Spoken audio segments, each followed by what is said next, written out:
Okay, I just did a little bit more touch up and checking up on the Millennium Falcon to see everything is okay, and painted the inside here. I haven't thought of what to do yet, so I'm just going to keep these here to the side to dry.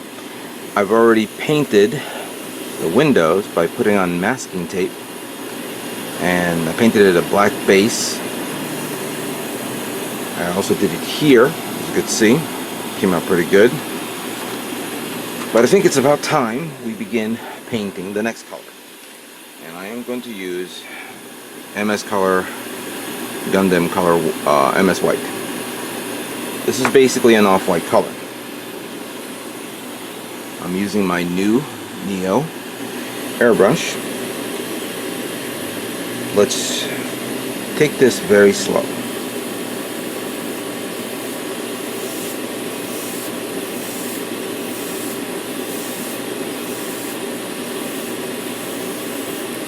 It goes nice and smooth, I see.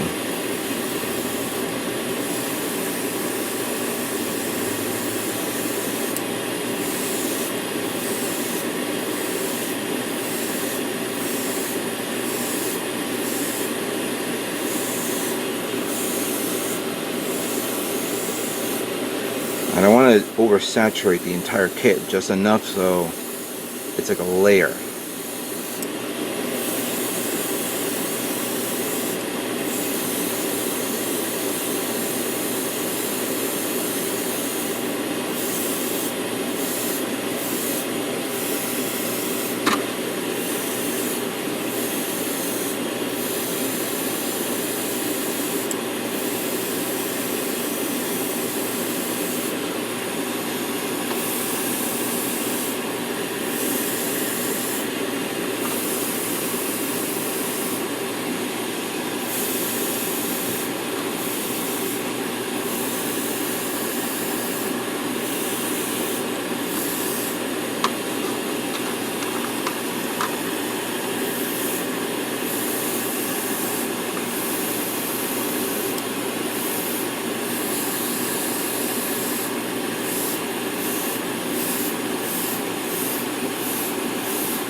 I don't know if you can see this on camera, but I do see it's starting to, you know, be a little, you know, the colors are starting to blend in.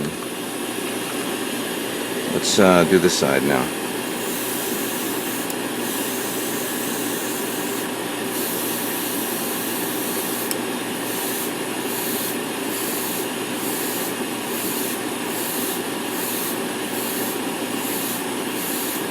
Now, there's one thing, of course, that I'm going to be doing once, you know, the overall painting is done, is a lot of dry brushing, a lot of panel lining, a lot of, you know, standard brushing. So this is going to be new to me.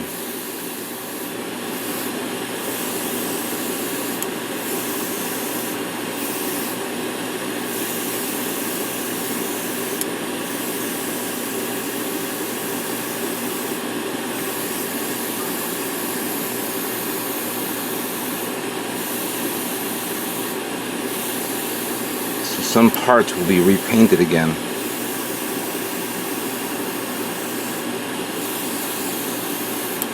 This actually reminded me something a long time ago when I got into model building, and before, you know, Gundam, I was painting other kits and things like that, or learning to paint, but I didn't have an airbrush at the time.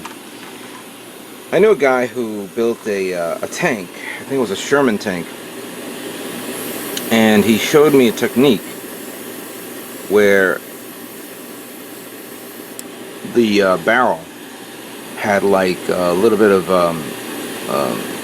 you know, like, what do you call that, like residue of firing a gun, and you had like appreciating at the time. And he goes, do you know how to do this? You know, do you know how to, you could do this without using an airbrush? And at the time I didn't understand what an airbrush was, and I goes, I don't know. And he goes, because he was smoking, he used the ashes of his cigarettes to put it on the side of the barrel in the engine assembly of the kit. So I said, oh, that's interesting. Even though I didn't smoke at the time, and I never will, it was an interesting technique that he showed me. I don't know if he continued building model kits. He probably got into airbrushing like what we're doing, like what I'm doing right now. But it's interesting what you learn as years pass.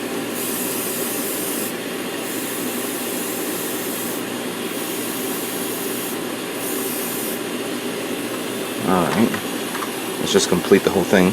The bottom part came out okay. Now again, I'm only doing a layer. I'll let it dry.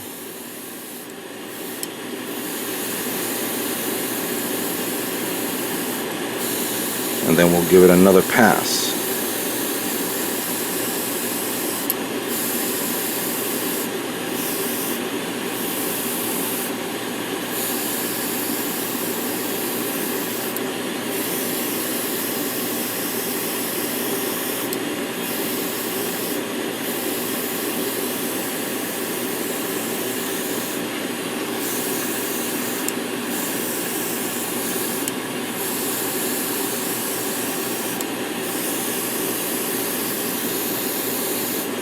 Alright.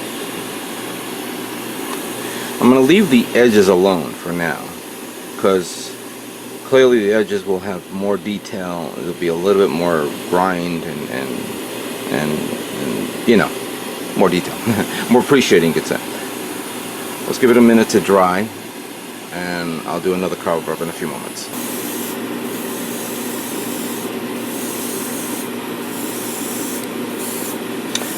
Alright, so I'm giving it a little bit more touch up here with the white,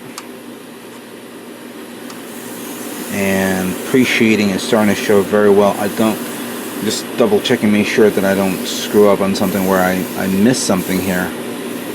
But sometimes a little pre-shading is good, too much pre-shading is good, no pre-shading is not good. So it's just to get that right balance is kind of hard to do. And try to be consistent. This area is going to be heavily, you know, detailed up with a wash. See if I can get that done cleanly. Especially, pretty much everything. These middle parts here needs to be redone as well. I did the side ones here a little bit, just give it a little pass, not too much, but I'm going to dry brush this. See how it comes out. But so far it looks really good. Good. It's a good color tone. Really good color tone. The radar dish came out okay. And there's the cockpit which I put on, and it all, you know, melds in with the part with the kit. Later on I'll remove the tape that I spent a lot of time putting on. It was an exhausting process putting on masking tape. What's exhausting? Masking tape or sanding? You guys tell me. And speaking of masking tape, I've already put on the lower part of the turret on the Millennium Falcon, and so I can hook up the base. That way it's easier for me to maneuver around, and of course to show you in the video. I decided to put it together and get out of the way because I noticed something, which I'm going to show you in a few moments. So I did show you this, where this part has already been painted. I decided this is gunmetal, but you can barely tell the difference. Then we have this part here, which is already dry. Let's now remove the tape. See how it looks.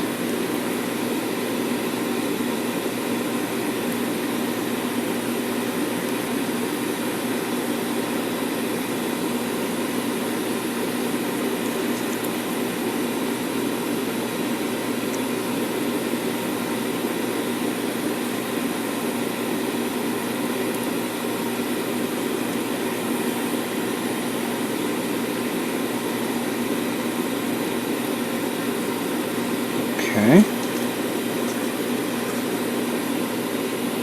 Remove that little part there.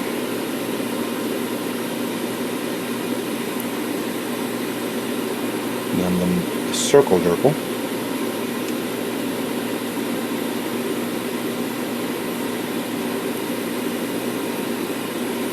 And let's remove this.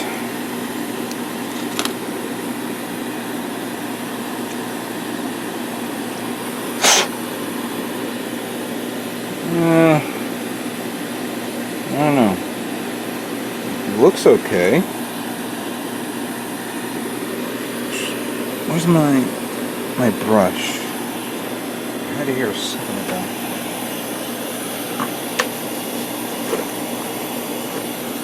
So let me just do this. It'll be a lot easier.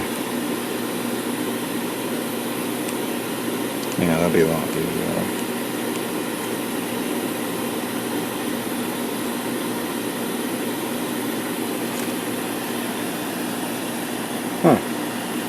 Now, it looks okay.